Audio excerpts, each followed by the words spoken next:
Hello students, let's start. Chapter number 2 पढ़ रहे हैं हम। अपना ओसी का सब्जेक्ट चल रहा था, प्रिंसिपल्स ऑफ मैनेजमेंट। और ये हेनरी फेयोल के बारे में हम बात कर रहे थे। जो 14 पॉइंट्स उन्होंने दिए उसके बारे में लास्ट लेक्चर में ही बात शुरू हो गई थी। 7 पॉइंट्स हमने कवर किए थे और रिमेनिंग पॉइंट्स को अब यहाँ पे आज डिस्कस करके फाइनली इस चैप्टर को अपने पैकअप करेंगे। ठीक है, तो देखते हैं। पॉइंट नंबर 8 है सबसे पहले, दैट इज कॉल्ड सेंट्रलाइजेशन।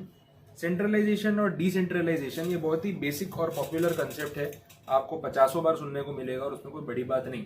देखो, सेंट्रलाइजेशन का मतलब ये है कि जो डिसीजन मेकिंग और कमांडिंग पावर है वो किसी एक अथॉरिटी के पास है और बाकी के जितने भी लोग एंटरप्राइज में, एंटिटी में, इंडस्ट्री में काम कर रहे हैं सब उसी का ऑर्डर सुन रहे हैं। तो जहाँ पे एक ऑर्डर चलाने वाला हो और बाकी के सब लोग ऑर्डर सुनने वाले हो, that system is called centralisation. ठीक है, ये आपको ध्यान रखना है। अभी जैसे गवर्नमेंट का केस है, ठीक है, अपनी गवर्नमेंट की बात कर लेते हैं। तो अप्रोच अलग अलग होता है। कितनी बार प्राइम मिनिस्टर के ऊपर भी डिपेंड करता है वो कैसा बिहेव करते हैं। अब प्राइम मिनिस्टर जो हैं उन्होंने अपनी अपनी मिनिस्ट्री तो होती है, जैसे कोल मिनिस्ट्री है, इलेक्ट्रिसिटी के लिए पावर एंड आईटी सेल है, मतलब सॉरी पावर मिनिस्ट्री है, कोल मिनिस्ट्री है, आईटी मिनिस्ट्री है, information technology broadcasting, law ministry है। तो ऐसे अलग अलग डिपार्टमेंट्स बने हुए हैं। अब उन मिनिस्ट्री के भी सीनियर होते हैं, ठीक है, जैसे coal minister, railway minister, information and broadcasting minister, information technology minister, human resource development minister, ऐसे सब पोस्ट होती है। तो कितनी बार क्या होता है, प्राइम मिनिस्टर ये बोलते हैं कि भाई फाइनेंस मिनिस्टर का काम आपको दे रहा हूँ और सारा डिसीजन मेकिंग आपको देखना है। मतलब फाइनेंस में जो भी डिसीजन आप लोगे मैं उसको मानूंगा, मैं बीच में नहीं बोलूंगा। ठीक है, तो इस तरीके से मैंने अपना एक काम आपको डेलीगेट कर दिया और आप पे भरोसा कर लिया। अच्छा, अब डिफेंस सेक्टर में डिफेंस मिनिस्टर हैं, उनको वो काम सौंप दिया, बोला बॉर्डर पे जो भी इश्यूज हैं, डिफेंस में क्या नए इक्विपमेंट्स चाहिए, जो कुछ भी है, आर्मी को क्या हेल्प चाहिए, हम क्या कर सकते हैं कंट्री के सिक्योरिटी के लिए, तो वो आप दिमाग लगाओ, मुझे रिपोर्ट कर देना। ठीक है, तो इस तरीके से अपनी टीम में सबको अपना अपना काम बांट देना, उस चीज को हम क्या बोलेंगे, that is called centralisation, sorry decentralisation. और यही अगर सारे डिसीजंस पीएम खुद ही ले रहे हैं तो मोदी जी बोले नहीं, सारा काम मैं ही करूंगा, बजट भी मैं ही बनाऊंगा, बॉर्डर पे क्या करना है वो भी मैं ही सोचूंगा, और रेलवे में कौन सी ट्रेन चलेगी कौन सी नहीं चलेगी ये दिमाग भी मैं ही लगाऊंगा। हर जगह एक अकेला बंदा कैसे डिसीजंस ले सकता है। ठीक है, तो इसीलिए सेंट्रलाइजेशन जो है जहाँ जरूरी है, जहाँ और कोई ऑप्शन नहीं है वहाँ ठीक है, अदरवाइज डिसेंट्रलाइजेशन की तरफ बढ़ना चाहिए और काम को डिवाइड करना चाहिए। इससे कितनी बार एफिशिएंसी भी अच्छी आती है। अब अगर मैं सारे सब्जेक्ट्स आपको पढ़ाने बैठ जाऊंगा तो उतनी अच्छी एफिशिएंसी नहीं आएगी, क्योंकि मैं भी उतना वर्कडअप हो जाऊंगा, थक जाऊंगा, यार ये भी है वो भी है, इतने सारे सब्जेक्ट्स है, कैसे प्रिपेयर करूँ, क्वालिटी बिगड़ जाएगी। बट अगर मैं उतना काम करूँ जितना मेरे लिए पॉसिबल हो तो फिर हम बोल सकते हैं कि दैट इज ईजी और उससे मेरी एफिशिएंसी बढ़ेगी और उसको हम बोल सकते हैं डिसेंट्रलाइजेशन सिस्टम। ठीक है, चलो आगे बढ़े। स्केलर चेन बोला है। अब स्केलर चेन का क्या मतलब है वो भी समझ लो। यहाँ पे ये बोल रहे हैं कि जो मैनेजमेंट के लेवल्स है, हमने फर्स्ट चैप्टर में बात की थी, top level, middle level, bottom level, तो वो आपस में एक दूसरे से जुड़े हुए होने चाहिए, कनेक्टेड होने चाहिए और एक डायरेक्शनल चेन होनी चाहिए। मतलब जो सीढ़ी या जो रास्ता शुरू हुआ टॉप लेवल मैनेजमेंट से, वो मिडिल लेवल मैनेजर से होते हुए बॉटम लेवल मैनेजमेंट तक जाना चाहिए। एक ही स्ट्रिंग से सारे लोग अटैच्ड होने चाहिए, that is the main idea. Chain of power from higher administrative officers to bottom level employ should not be broken.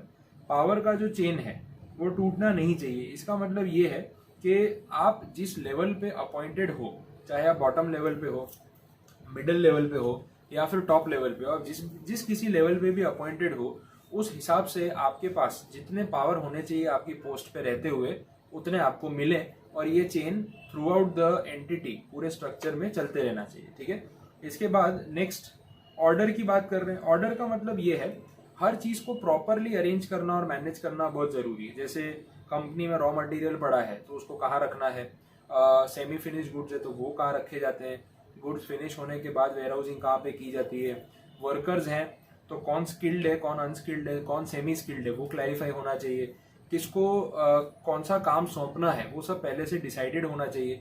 तो इससे एफिशिएंसी ज्यादा आती है और इफेक्टिवली काम हो पाता है। दैट इज द पार्ट जिसको हम बोल रहे हैं यहाँ पे ऑर्डर। ठीक है, नेक्स्ट इसके बाद है इक्वालिटी। इक्वालिटी मतलब हर एम्प्लॉय एक ह्यूमन बीइंग है और भेदभाव नहीं होना चाहिए। मतलब किसी को ज्यादा एक्स्ट्रा बेनिफिट मिल रहा है, हाँ, आपकी पोस्ट की वजह से आपको परक्यूजिट मिल रहा है ना, तो that is okay. Suppose company में प्यून है, वो बेचारा साइकिल पे आता है, बस में आता है, ऑटो में आता है, ठीक है। आप कंपनी के डायरेक्टर हो और आपको कंपनी की तरफ से गाड़ी और ड्राइवर की फैसिलिटी मिली है जो आपको घर से पिक एंड ड्रॉप करते हैं। अब वो प्यून बोलेगा यार ये तो गलत बात हो गई, डायरेक्टर क्या बना दिया, आपको तो गाड़ी लेने छोड़ने आती है, हम यहाँ साइकिल पे आते हैं, तो हमको भी साथ में बिठा के ले जाओ। इतनी बड़ी गाड़ी, एक ड्राइवर है, एक आप बैठे हो, इससे अच्छा हमको भी बिठा लो, हम भी आगे बैठ जाएंगे, क्या फर्क पड़ रहा है। आप बोलोगे तो नीचे बैठ जाएंगे, लेकिन हमको भी गाड़ी में ले चलो। ये फैसिलिटी सबके लिए होनी चाहिए इक्वालिटी के नाम पे। That is not the criteria of equality. वो तो क्या है कि आपकी पोस्ट, पोजीशन, आपके हार्डवर्क, एफर्ट्स, जितना क्वालिफिकेशन लेके आप जिस पोस्ट पे बैठे हो उसके परक्यूजिट्स है। बट इक्वालिटी का मतलब जो यहाँ पे हो गया, दैट इज द बिहेवियर, किस तरीके से उनको हैंडल किया जा रहा है। दो एम्प्लॉयज जो एक ही लेवल पे काम कर रहे हैं, उनके बीच में आप भेदभाव नहीं कर सकते, ठीक है। उनको तो सेम पे, सेम सैलरी, सेम बेनिफिट्स देने ही पड़ेंगे, लेकिन दोनों की कैटेगरी अलग है, then it is a totally different scenario. ये यहाँ पे बता रहे हैं। स्टेबिलिटी ऑफ पर्सनल टेन्योर, ऐसा बोलते हैं, कोशिश करनी चाहिए लेबर टर्नओवर रेट कम होना चाहिए। लेबर टर्नओवर मतलब एम्प्लॉय छोड़ के चले जाते हैं, फिर नए एम्प्लॉय लाने पड़ते हैं, उसको बोलते हैं लेबर टर्नओवर रेशियो या लेबर टर्नओवर रेट। ट्राई करनी चाहिए कि लेबर टर्नओवर रेट जो है वो मिनिमम हो, मतलब एम्प्लॉयज कंटिन्यूसली हमारे साथ जुड़े रहें, क्योंकि एम्प्लॉयज या ह्यूमन रिसोर्स कंपनी की एक बहुत बहुत बड़ी असेट होती है। उसकी बात यहाँ पे हो रही है, ठीक है। चलो, इसके बाद इसमें क्या, कंपनी का भी खर्चा होता है, बार बार पुराने एम्प्लॉय चले जाएंगे, फिर नए वाले को ट्रेनिंग दो, स्टार्टिंग में वो काम भी स्लो स्लो करेगा, फिर वापस सिखाओ, मुसीबत हो जाएगी। नेक्स्ट है इनिशिएटिव। इनिशिएटिव में क्या बोला है, as quality of entrepreneurship is necessary for industrialist, in the same way there should be quality of initiation in the employees. Industrialists should provide such atmosphere that the initiation may be encouraged.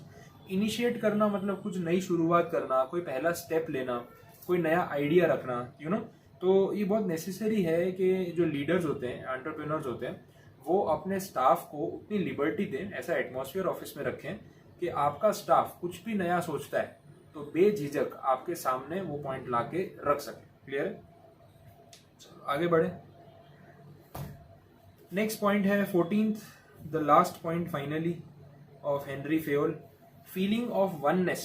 ठीक है, feeling of oneness का मतलब mutual relations की बात हो रही है यहाँ पे। मैनेजर्स और एम्प्लॉयज में एक यूनिटी होनी चाहिए, उनको लगना चाहिए कि हम एक ही टीम का हिस्सा हैं, हमें साथ काम करना है, आगे बढ़ना है, तभी ग्रोथ होगा। तो एक बॉन्डिंग मेंटेन करना अपने स्टाफ के साथ बहुत नेसेसरी होती है कि ठीक है मैं मैनेजर हूँ, मेरी पोस्ट है, but as a human being, एक एज अ कॉमन पर्सन, मैं और आप एक बराबर है। ठीक है, तो वैसा एक बिहेवियर मेंटेन करना बहुत ज़रूरी होता है। तो ये कुछ पॉइंट्स हैं, और भी हो सकते हैं, बट हेनरी फेयोल ने बोला कि एक बार जो उनको ठीक लगा ये 14 पॉइंट्स में उन्होंने डिवाइड कर दिया, और आई गेस आपके लिए तो इतना भी काफ़ी हो गया होगा। लास्ट में ये जो आया है पीटर ड्रकर, क्या बोलता है ये, देख लेते हैं। ओह, एज भी काफ़ी थी, 1909 से 2005, almost 96 years. He is a well known managerial leader, was also a famous writer, philosopher, educator. There was a change in the global business due to globalization. ठीक है, ग्लोबलाइजेशन मतलब इंडिया की कंपनी बाहर setup है, US की company यहाँ पे setup है, ठीक है, वैसे सब हुआ था। Need of development of new methods of management was arisen.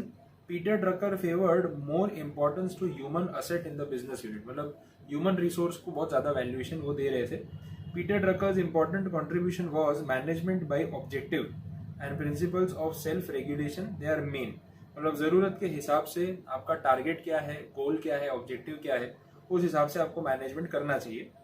About management by objective, he says that there should be uniformity in the aim of employees and managers for achievement of the aim. Aim, object, target, वही चीज़ हो गई, उसके हिसाब से सबके दिमाग में एक ही गोल होना चाहिए। ठीक है, जैसे क्रिकेट मैच खेलने उतरते हैं, टेस्ट मैच है, आधे प्लेयर सोच के उतरे अपने तो हारने ही वाले, आधे प्लेयर सोच के उतरे यार टाई हो जाए ना, जान बचे, बस इज्जत खराब नहीं होनी चाहिए। कुछ लोग सोच रहे हैं कि ये मैच तो जीत के निकालेंगे। आपको क्या लगता है, ऐसे सोचने पे मैच जीत पाएंगे क्या? Obviously not. मतलब आपके प्लेयर्स में एक यूनिफॉर्म सोच नहीं है, तो जो डरा हुआ है वो जल्दी आउट हो जाएगा, जो सोच रहा है कि मैच ड्रॉ हो जाए वो बॉल वेस्ट करता रहेगा, टाइम खाता रहेगा, और जो जीतने की कोशिश कर रहा है वो रन्स बनाने में लगा रहेगा, लेकिन वो भी तो आउट होगा। तो बाकी लोग कंट्रीब्यूट ही नहीं करेंगे तो हम जीतेंगे कैसे? तो that should not be the case. Objective जो है सबका सेम होना चाहिए, तभी जाके आप अपने टारगेट को अचीव कर पाओगे। आगे बोल रहे हैं मैनेजमेंट का objective is too much effective for different business formatted units.